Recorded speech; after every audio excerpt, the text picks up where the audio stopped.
Okay, it is officially 5 o'clock Eastern time. So I know that people will trickle in late, but hopefully, it'll be fine. So I want to welcome everybody to the Leadership Connection series. Today, I am so honored and privileged to have the opportunity to interview Pete Dancy. He is someone that I've known since around 2014, so it's been over a decade, Pete. I met him while he worked as a CEO for the Department of Veterans Affairs. And Pete is someone who I wanted to interview because he has the unique experience of having had a leadership role within the Department of Defense, within the private sector, as well as within the Department of Veterans Affairs. And they're all very different cultures, very different leadership expectations, and so I really just and it can be really difficult for a leader to navigate and adjust their leadership style to all of those different things. So I want to welcome you, Pete, to today's discussion and let you start off by sharing your story, your career journey. Hey, thank you so much, Tiffany, and good afternoon, everyone. Really appreciate the opportunity.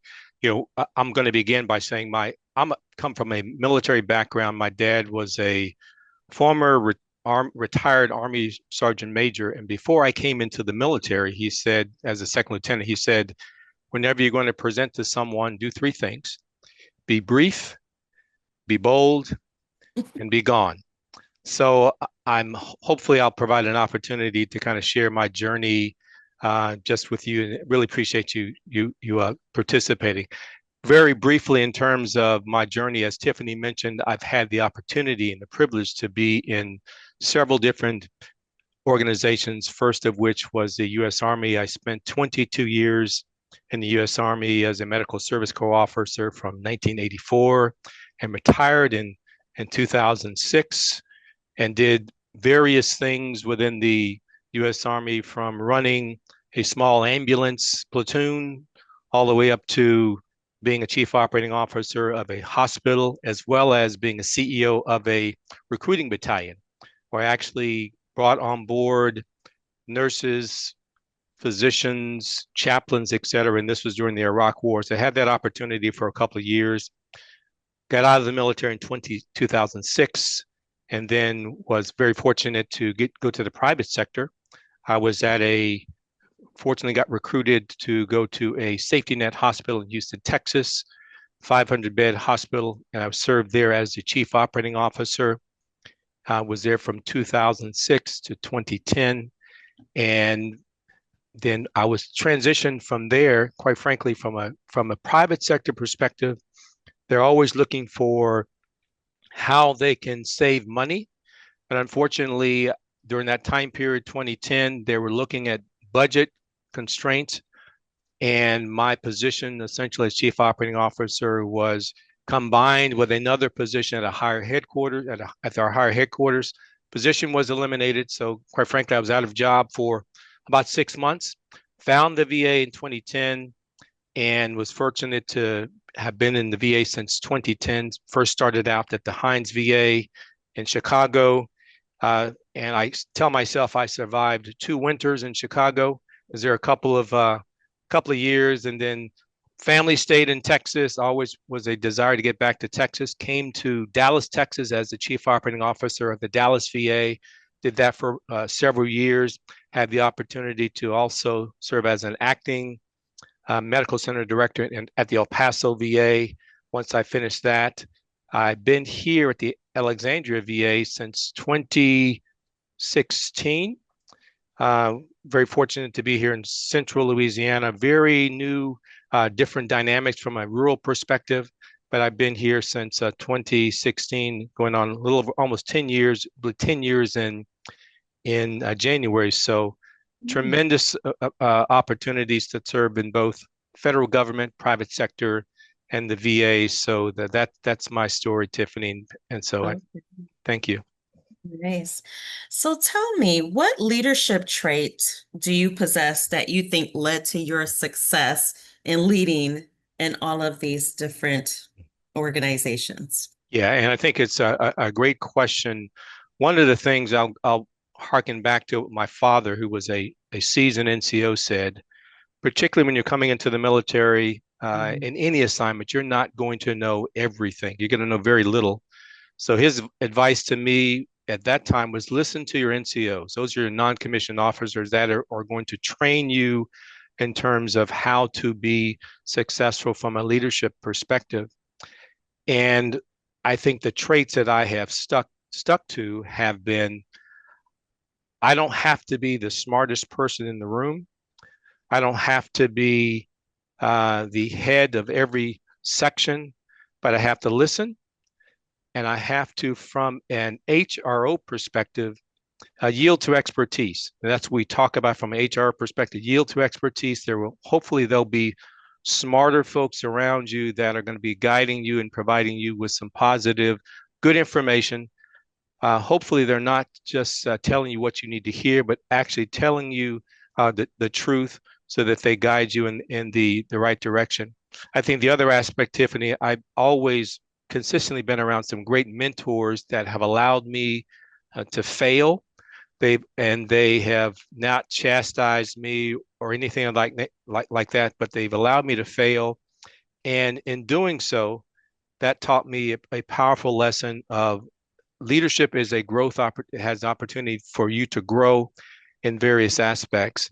And for me, it allows me to, I'll just say, be comfortable being uncomfortable because every situation is going to be unique. So what they've taught me is be comfortable being uncomfortable, and I think I've gained that trait over the years as a seasoned healthcare administrative executive. I've been in the business for 40 plus years, and I can imagine as a young healthcare professional, your comfort level may be not as strong, but as you become more seasoned, make mistakes, and you create more challenges, that's where you become, I think, comfortable being uncomfortable. And I think those are some of the things that I think, have made me successful. And surround yourself with great folks that are smarter than you. And from an ACAT perspective, always be willing to learn. And I think ACAT provides that great opportunity for networking, growth, opportunities. And for me, as I am more seasoned in healthcare, I see myself being more a teacher, coach, and mentor because I think from a legacy perspective, that provides me the opportunity to share those jewels and pearls that I've learned over the years. Wow. So I'm very happy that you talked about failure because many leaders don't ever talk about failure.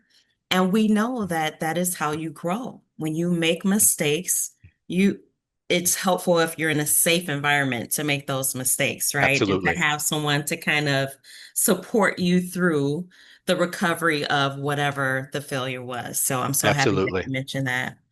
So now when I think about my time of federal service, I think about how different it is leading a federal sector hospital versus a private sector versus the military, because I did get a little exposure to Barksdale Air Force Base and some of their the way that they do healthcare. So can you tell me what is unique about being the CEO of a VA medical center or health system? Well, I'll just try to compare a VA healthcare system versus a private sector. And fortunately, I was in the military, which is a government agency as well. Mm-hmm. And I would say from a private sector perspective, as well as from a VA perspective, I think you have to understand um, how healthcare finance works from a private sector perspective for sure. You've Yes. got to understand more closely, I'll just call it revenue cycle, what that Mm-hmm. means in terms of income, expenses. You have to understand more closely uh, uh, profitability, what that means. Mm-hmm. And I think you also have to understand in terms of no mission, no margin. Creating that margin, 3 or 4% is great, and profitability and growth are critical. from a VA or for a government perspective, recognizing that you have a fixed budget that that you have, and within those parameters, you are required to take care of, from the Alexandria VA perspective, um, about 30,000 veterans. You have a general geographic regions you're going to be taking care of them. You have fixed costs, which are typically and the highest costs are typically are your salaries. You've got those amounts that you've got to deal with, and you have a budget that is fixed by Congress, which potentially you're fixed, and so you have to maintain those parameters. So you must be very focused on your FTE in terms of what those FTEs are. You also have to be focused on, from a community care perspective, what dollars are you going to be expending in terms of taking care of veterans that have to go to the community? What are those dollars like? And typically, for example, at this facility, we have an older infrastructure, Mhm. and which requires maintenance, upkeep, et cetera. And from a government perspective here in Alexandria, we only have a fixed amount of money that we can use for infrastructure. So we have to budget for those types of things. Recognizing that from a federal government perspective, our budget is approved by Congress Mhm. versus the private sector, where your budget is approved by your board of governors, your boards, and those types of things. So that's clearly a different aspect of that. You're always, from a budget perspective, always considering what can you do right now with the dollars that you have, and you also have to look at, from a future perspective, how can you continue to grow your organization in terms of services that you provide. From a government perspective, we're always consistently doing that. So those are, I would suggest, Tiffany, some kind of a differences between I would say, just the private sector and the federal government perspective. So now I can remember when I worked at the VA in Shreveport, Louisiana, when we were worried about not meeting our budget. I do think I recall that we were told that it's literally illegal for you not to meet your budget, like that you're not allowed to be in the red, so to speak. Recognizing that, I would just say the VA is a large organization, particularly the Veterans Health Administration is a large organization with billions of dollars, and those Hmm. dollars are fixed. And typically, they provide those dollars to a region, which is considered a Veteran Integrated Service Network. Yeah. And the region manages those dollars. And to your point, Tiffany, in terms of going over budget being illegal, I've not heard that term, but Did you they say are, that to scare me? yeah. I've heard that you are highly encouraged to maintain your budget, because this is what you live with, and again, because we have to answer to Congress, going Mhm. outside your budget is frowned upon. I would say that, Tiffany. Okay. So, with that being considered and just thinking about the differences in the organization that you lead, what is it that keeps a VAMC CEO up at night? Well, I think it really depends upon the facility. As I'm here in Alexandria, Hmm. and that's a great question, a Joint Commission question. We know what keeps you up at night. For me here in Alexandria, it's an aging infrastructure. This Hmm. facility is 90 plus years old, Wow. and we have a tremendous amount of infrastructure requirements. A great engineering team, bottom line, but we don't know, for example, what may happen overnight in terms of a Mhm. busted pipe, or a some other infrastructure situation that has occurred. So I think for me, that's probably what keeps me up at night. But as I've shared consistently in the VA facilities that I've been at, both in Hines and Dallas and Mhm. Alexandria, we've had a just phenomenal engineering team that um, very seasoned, and they keep those facilities running. And so that's a kind of a major thing that keeps me up at night. Has been is basically kind of our aging infrastructure. Yeah. So Pete, to date, and I know many CEOs throughout the country, but to this day, you are the only CEO I know of who has led an organization through an active shooter event. And so I would really love for you to kind of share your story, lay out the scenario of how you found yourself in that situation and how you led your organization safely through that situation. Sure, sure. And is it okay if I share some slides, Tiffany? Yes, let me make sure that there Because you go. You should I have the option to share. I anticipated this question because I get it often, and I want to use this as an opportunity to, let me see,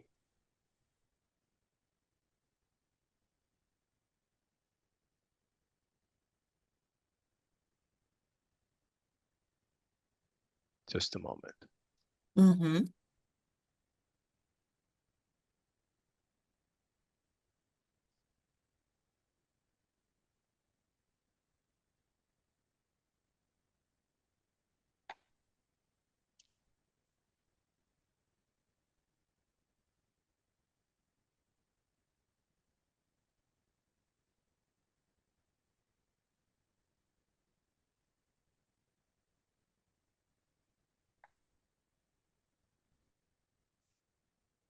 And if you can let me know when you see the screen. Okay, it looks like it's loading. Okay.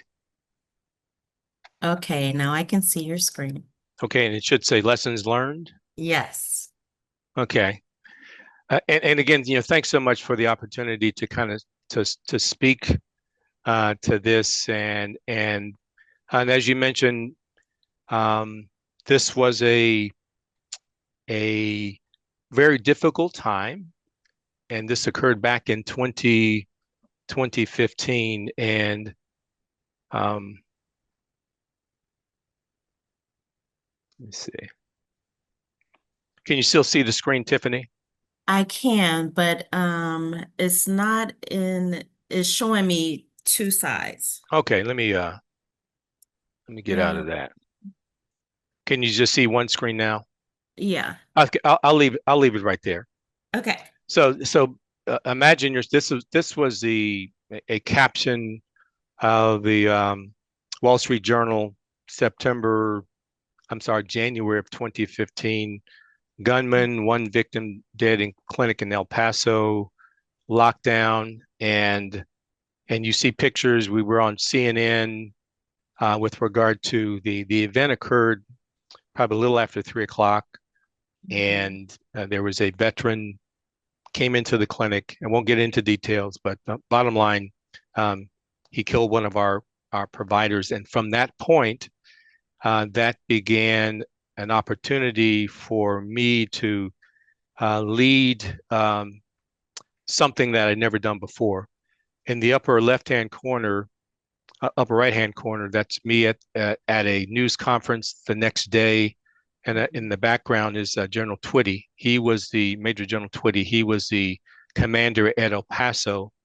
Um, and a key aspect is what we thought, and from particular with regard to the active shooter event, was what information do we need to put out now, and what Mhm. information do we need to put out in the future? And the key was to limit our communication from a media perspective, so to just those times where we actually needed to speak, so the that's the that slide that on the slide is me the second day. We actually Mhm. went live the day prior, the day of the active shooter event on CNN, and it was Major General Twitty, myself, and someone else spoke that basically gave the basics in terms of this is what occurred. These were prepared comments, but I want to focus on kind of the key aspects I felt were from an active shooter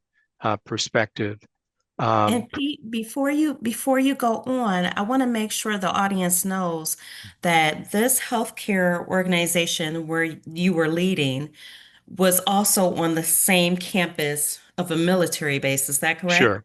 Yeah, it was at Fort Bliss, Texas, and our facility was connected to William Beaumont Army Medical Center. Mm-hmm. One part of it was the medical center, and the other part of it, connected via doors, was the health clinic. Mm-hmm. So that gives you kind of appreciation, kind of the jointness of it. Um, Key aspects after the active shooter event were some key things that we talked about. Was preparedness for training. We had just had, probably within 30 days of this event, training on campus with regard to what to do in the event of an active shooter event. You never can prepare for this, but the intent is to try to give your staff, I'll just what they call muscle memory, so that they will act um, immediately to things that occurred. And I would indicate that as soon as the active shooter event emerged, staff acted appropriately. They got behind doors, locked themselves indoors, and did not come out until our response team from Fort Bliss allowed us to come out. So it was done very, they acted very quickly, and I think it was because of the training. And I think from the training perspective, I think there needs to be very clear um, roles and responsibilities for your staff in terms of what they should do. That's got to be clear. I want to From the slide. Are you looking at this preparedness and training slide, or which slide do you have? Yes, Okay, I just that's want to right. confirm that. Okay, okay. And the training must include everyone, all staff, volunteers, contractors, et cetera. And our training was led by our police service in terms of refresher training.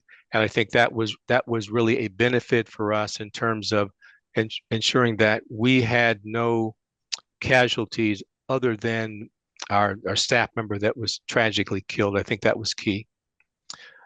I think from a communication and incident command, our incident command, quite frankly, once the incident occurred, was outside the building with Mm-hmm. staff. So we basically, I had my staff there, the chief of staff, ADP, our head physician, nurse Mm-hmm. executive, COO, public affairs, and other key staff members, where we had to basically kind of identify from a perspective of uh, what things are going to occur next. Once the active shooter event occurred, because it occurred on a military base, that base, General Twitty and his team, they took responsibility for clearing the building, that type of thing. So they had responsibility for that. So our responsibility was basically to try as best we could maintain a staff accountability in terms of what was occurring. We communicated via phones, texts, face to face, et cetera, and that was critical. I think the incident command training, I think that can be offered, is critical.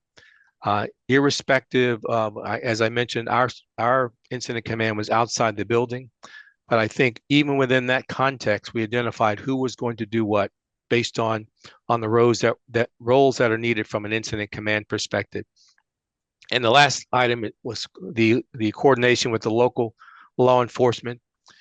We had local police, local military police, civilian police, eventually FBI, et cetera. So that coordination was critical.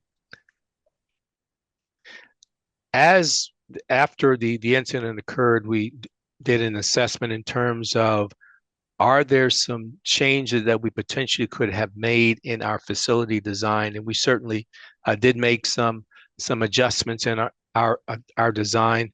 It's critical that you have panic buttons, silent alarms, et cetera. I think those are critical as well. Mm-hmm. And there should be the ability for rooms to lock from the inside. I think those all go into the design of a safe space for staff and patients as well. And some of the things that we focused on, particularly during the training, uh, protect in place. Because this was an primarily ambulatory clinic, we did not have any inpatients. So all of our patients were clinical, ambulatory. So when the incident occurred, we got them into a safe space as well. There's got to be special planning for emergency department behavioral health based on those types of things that may occur. And the other thing is just balance patient care and staff safety. The critical aspect of, yeah, I think if we were an inpatient, obviously Mhm. there would be certain provisions in terms of staying with patients, locking the doors, those types of things. I think those will still remain critical. After a active shooter event, I think this was the most important from a staff psychological safety perspective from all Mhm. staff.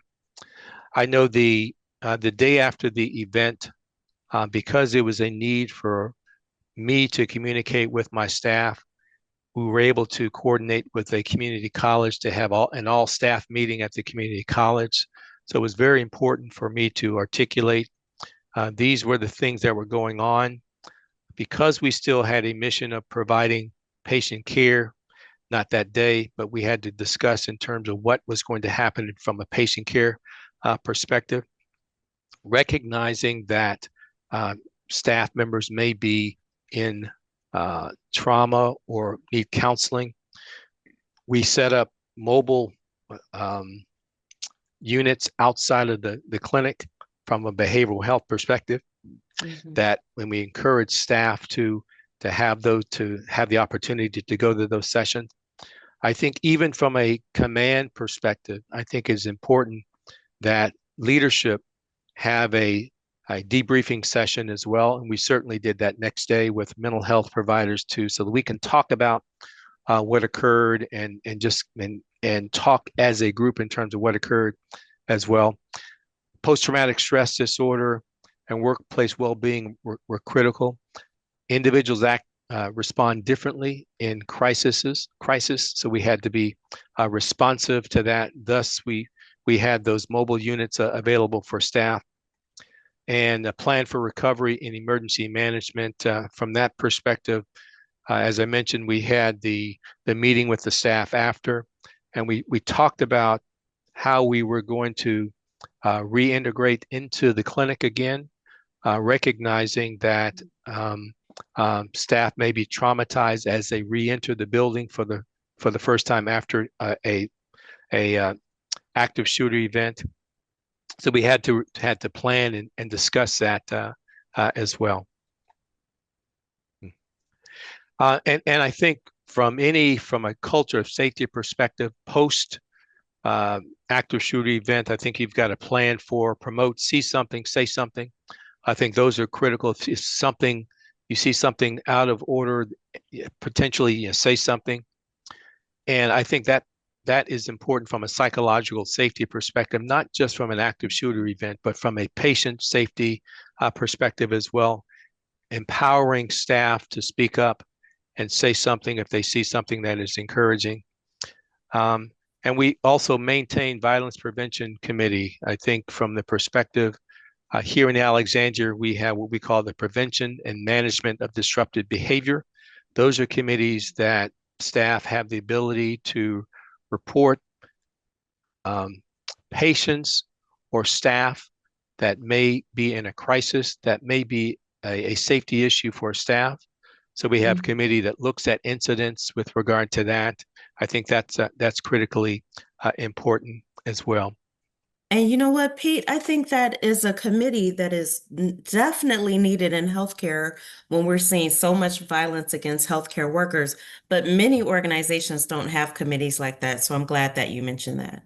Yeah, and I think from the perspective of having an outlet for employees to report concerns about their safety regarding their patients that they may see and Hmm. other staff members. It is a multidisciplinary committee that looks objectively at what occurred, and it also provides some recommendations in terms of uh, possibly what that patient should a care treatment for that patient, as well as Mhm. some remedies for that staff member that may have had a bad day, that type of thing. So I think that's important.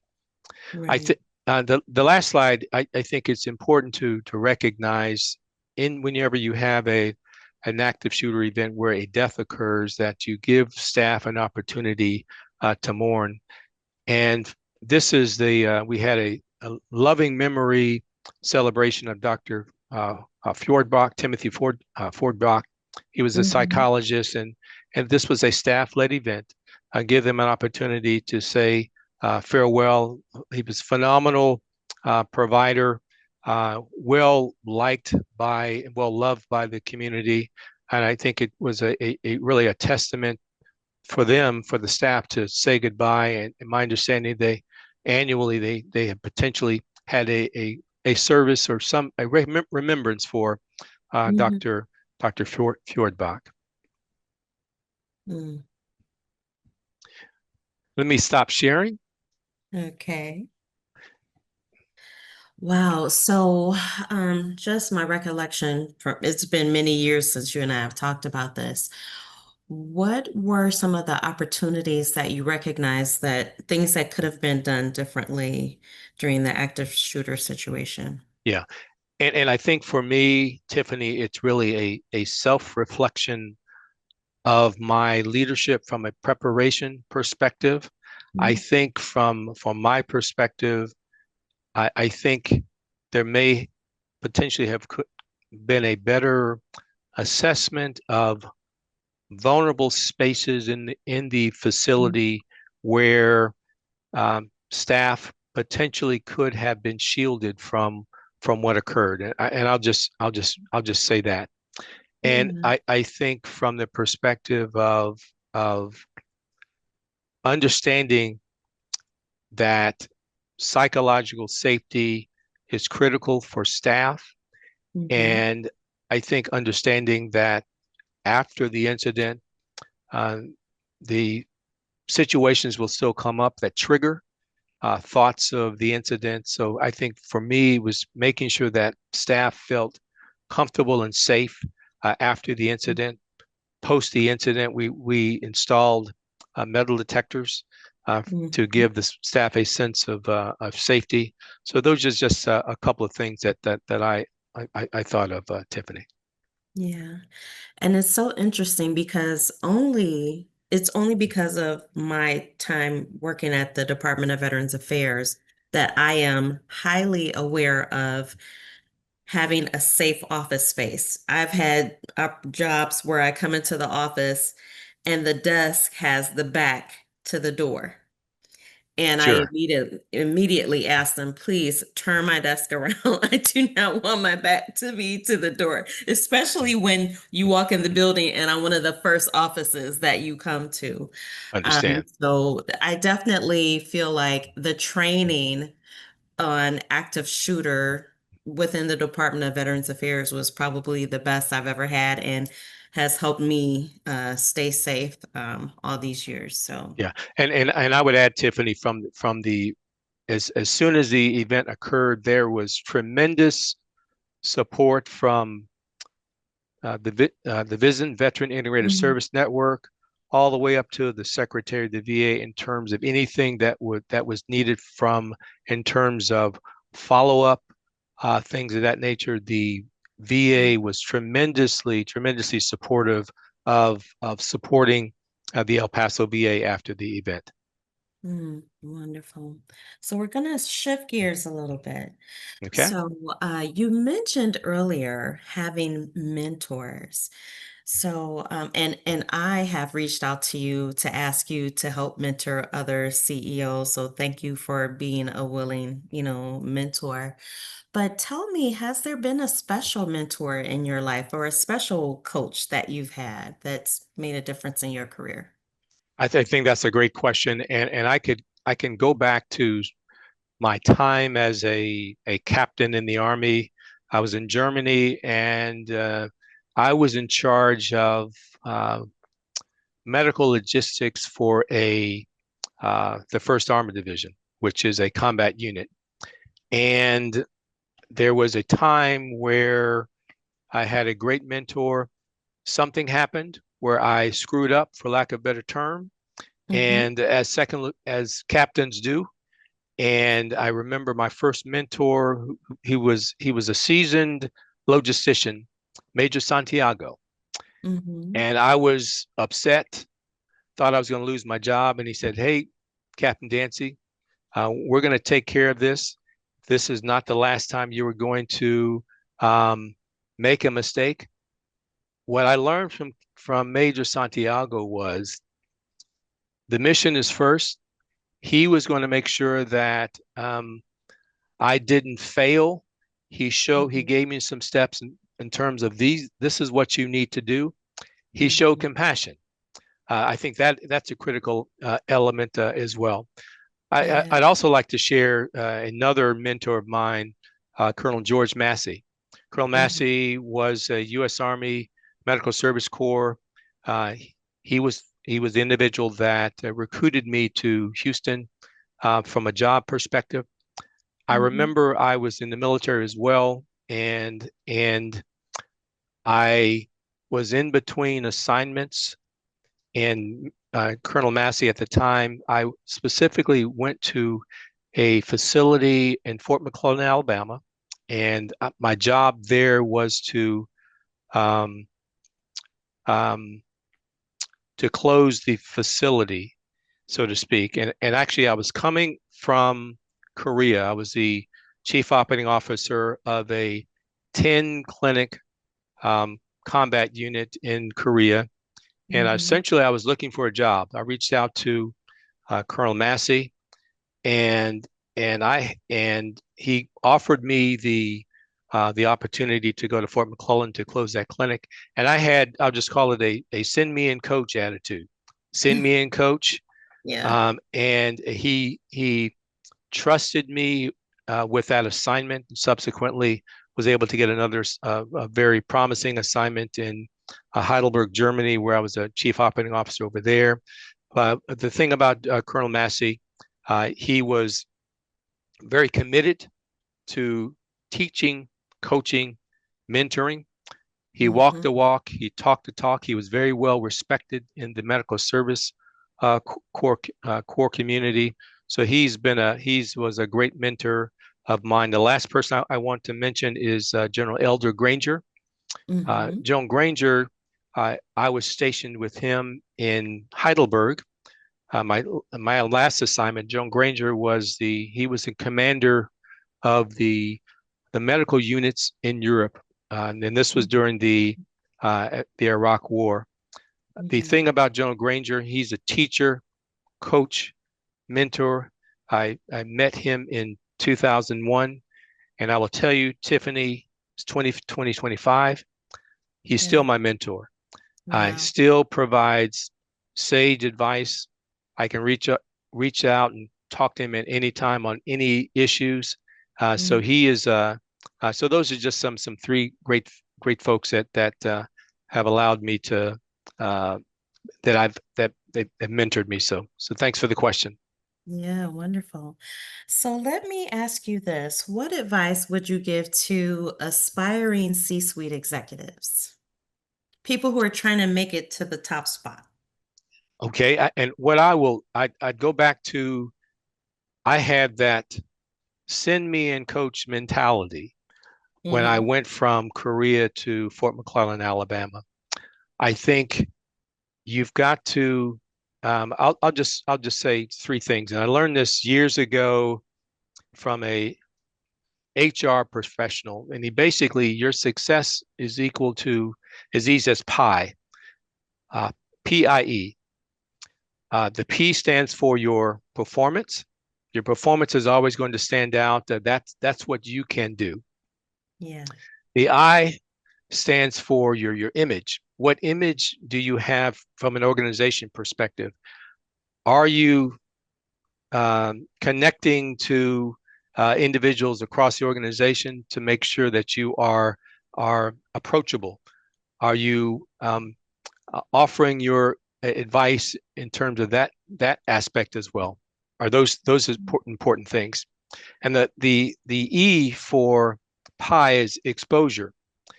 And what I mean by exposure, from the perspective of just as I had mentors with Major Santiago, Colonel Mhm. Massey, Joan Granger, they had the ability to expose me to hiring officials, put a word in to Yeah. speak on my behalf.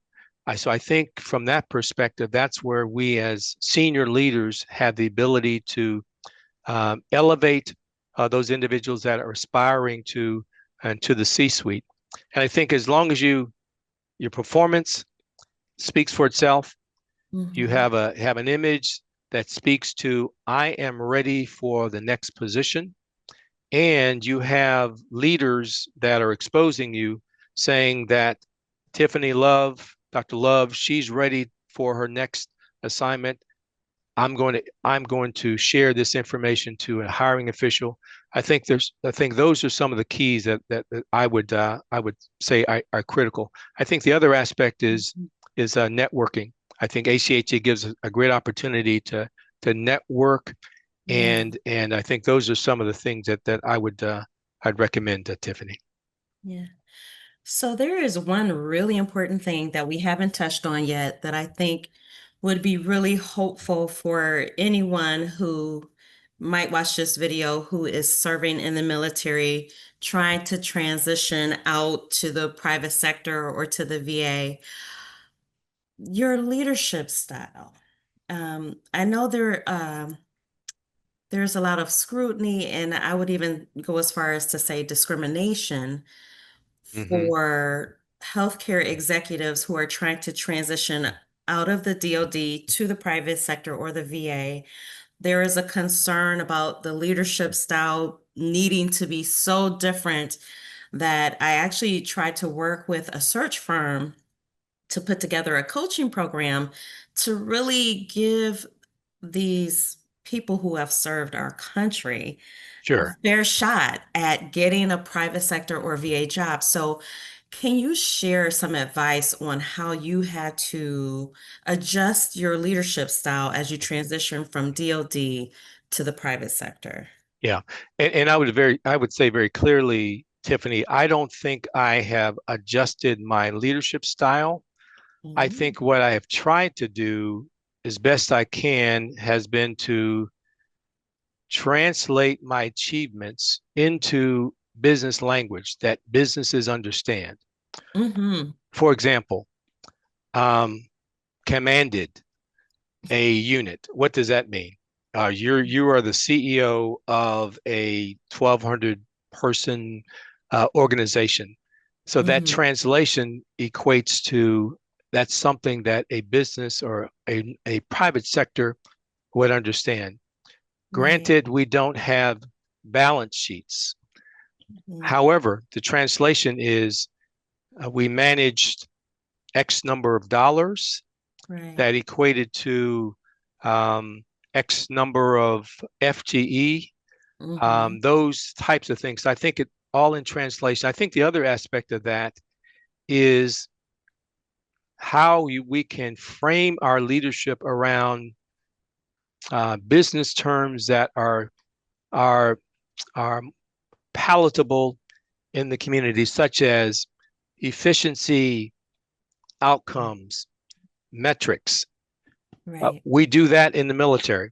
How efficient are we in from the perspective of managing our budget?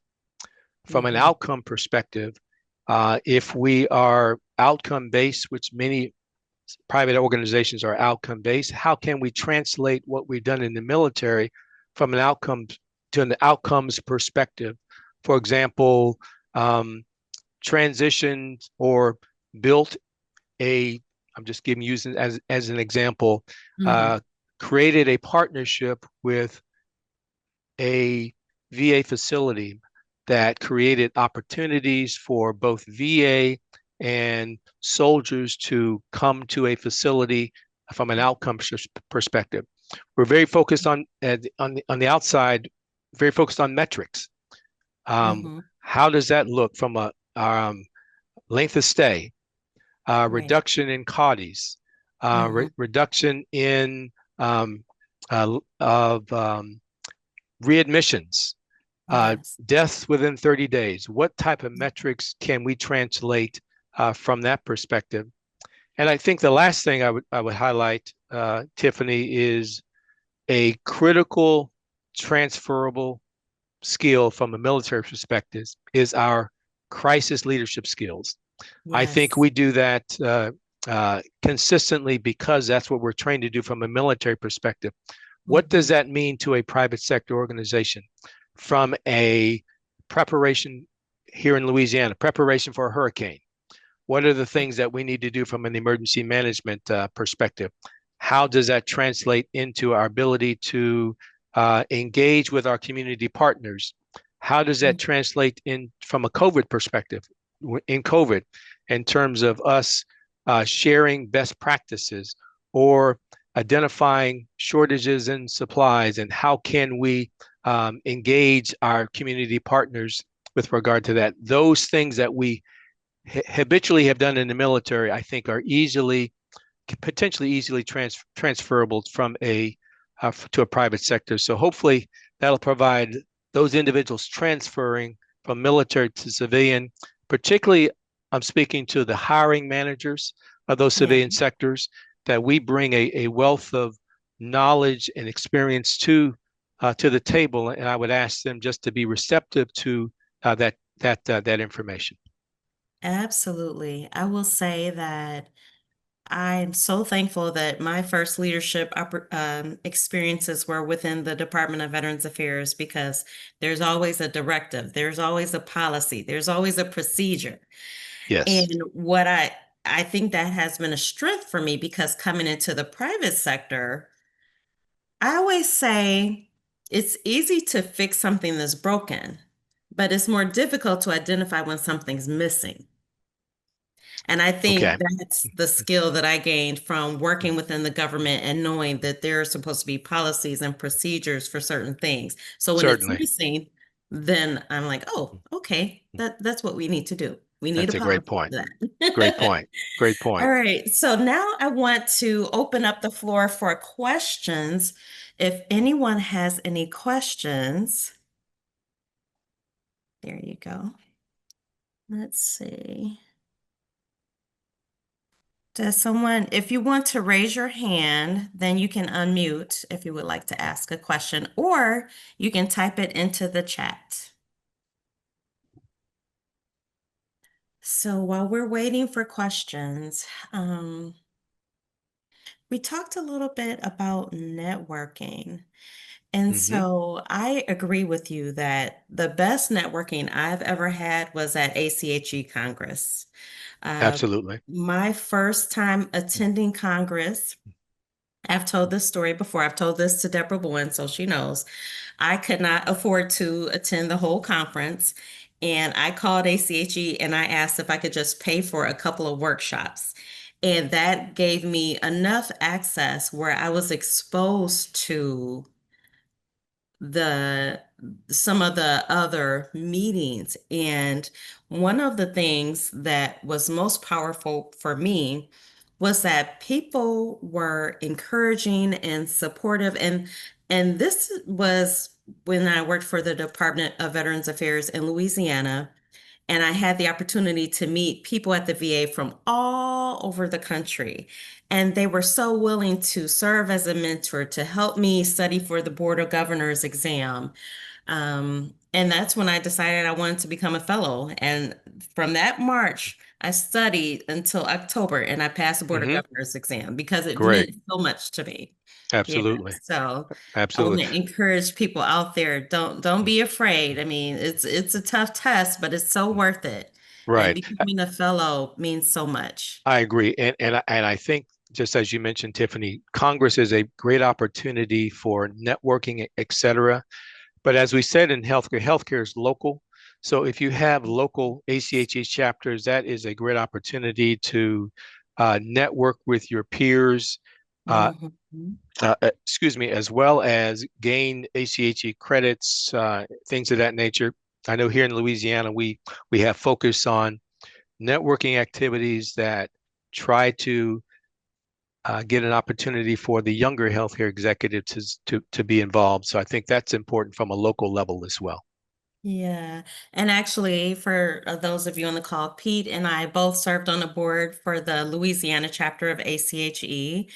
And I will say that's when I started my little networking where I would kind of pick different cities all around the entire state of Louisiana and go and host networking events. And so we're doing some of that here in northern New England. So please be on the lookout for networking events. So yeah. Well, I guess the no one has any questions, so I want to make sure that I don't forget to thank you for your service to our country, for your service to our veterans. It I feel like I've known you for so long, but I learned so much more about you today.